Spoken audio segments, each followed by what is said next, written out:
Hey again. It's fun to talk to some of you during intermission, and it gives me comfort that you can just park your car in any town in North Carolina and say hello to a couple of people, and they'll ask you if you remember seeing them at Time Out Chicken and Biscuits in Chapel Hill, so that was nice.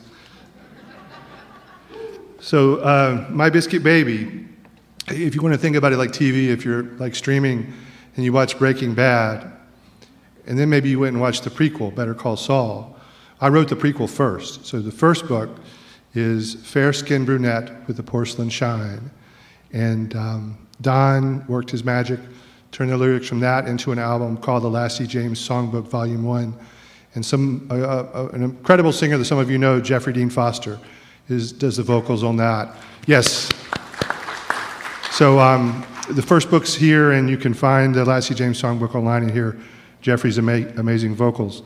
The first book is a love story, a story about loves. Some of you may have had that boyfriend or girlfriend from 30 years ago catch you on Facebook or show up at your doorstep, and that's a kind of a love story, right? So if you want to see what happens with Lassie, that's the first book. Second book, Searching for Permanence in an Impermanent World. Stuff starts happening in our lives. We think we got it all buttoned down. And the stuff starts happening, like your friend dies, you have to search for the lost Springfest tapes.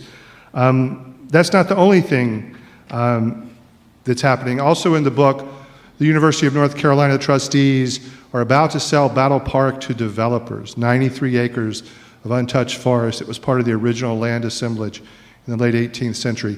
Lassie's wife, Pearl, does not handle that news well. Her protest gets her in trouble with the law. We're going to read a little piece now. I promised you'd hear more from Miss Emmy. Miss Emmy, the governor of North Carolina. Miss Emmy, founder of Miss Emmy's barbecue shacks that are up and down the highways of North Carolina, calls Lassie James after Lassie's wife Pearl gets in trouble, and Miss Emmy calls to do some horse trading. And we have, as Miss Emmy tonight, the wonderful Martha Bassett. Yes. Governor Martha. So again, the story's told in first person in the voice of Lassie James. She feared a lawsuit, she informed me. A collection of her pig farming and barbecue selling competitors was preparing to sue Miss Emmy's barbecue shacks for fraud. If she couldn't head off the lawsuit, she expected a public filing accusing her of adding pig from Iowa farms to the chopped pork in her signature Miss Emmy's Carolina barbecue sandwiches. A politician could withstand all kinds of charges, true or false, but hog treason would be electoral death in North Carolina.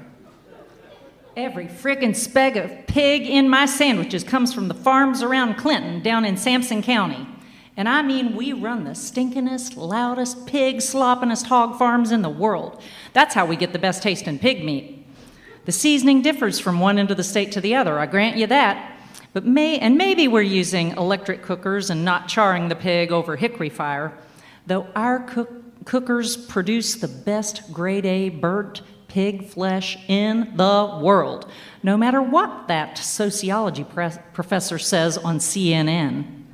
Point is, every bit of hog meat I sell is carved from the bones of a pig that died with a snout full of North Carolina mud. Miss Emmy's North Carolina hog competitors were lashing out at her chain of restaurants because her business was vertically frickin' integrated. That's right. Miss Emmy's hog farms send product to Miss Emmy's processing facilities, which send the final product out to her barbecue shacks via Miss Emmy's Pig Fleet, her trucking business. Her efficiencies allowed her to sell barbecue sandwiches at low prices, prices so low her competitors couldn't match them. Thus, the revenge lawsuit, a nuisance suit by her account. The competing farmers and sandwich sellers believed the announcement of the lawsuit would harm her business, even if the case later failed on the merits. I need that research magic of yours, that same magic you use to outsmart the FBI. Need you to dig up something that will keep those hog enemies from dragging me into court. Need it now, lassie. Need it before this damn debate. I could see Orion in the night sky. For the first time all day, I felt cold. I thought about Pearl, imagined the chill of her concrete cell. I needed the promise of a pardon. I said to Miss Emmy, assuming I can make good on your asks, what can you do for us? What can you do beyond the pardon? I mean, I don't want it to get that far. I need to head off a conviction. Let's play this out. Say I show up at your rallies and do the endorsement thing, and I figure out the research, all hoping for a pardon that may or may not arrive. For sake of conversation, let's imagine a pathway where I satisfy all of your requirements and Pearl's problems go away. This time, the line was quiet on her end. Then finally, Eugenia, hang up the phone. Write up the notes and send everything to me tonight. click. R&R. R&R is on the bench tomorrow. That kind of luck comes with a price. You won't see me in the courtroom tomorrow, but you'll see my good work. You'll know I'm there, honey bun. A few people still owe Miss Emmy favors. Favors that I can steer this way or that. Favors I can steer to make life good for a friend or make life miserable for somebody else. For sake of conversation, as you say, favors come to those who do good things. I didn't know whether to call her bluff or not. Maybe R&R was the luck of the draw, based on who had been next in line for the court calendar. Or maybe Miss Emmy could turn dials and move levers. Maybe she could be the invisible hand that would keep Pearl from jail. Pearl's stunt this morning shook the campaign like a snow globe. She gave me an opening, and I believe I can exploit this moment without coming off as the heavy. It's a moment when I can cut Doll off at the knees without the public seeing anything but a smile on my face.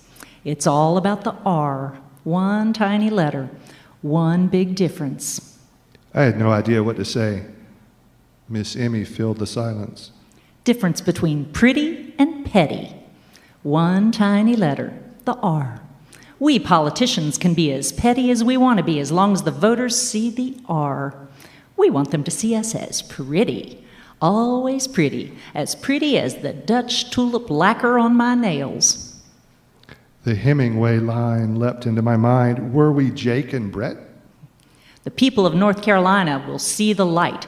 I'm not the Republican you want, honey bun. I'm the Republican you need. The people of North Carolina will think it so long as we help them get there. I needed Miss Emmy on Pearl's side. More important, I didn't want Miss Emmy as an enemy. I said, you got it, Miss Emmy. I'm in.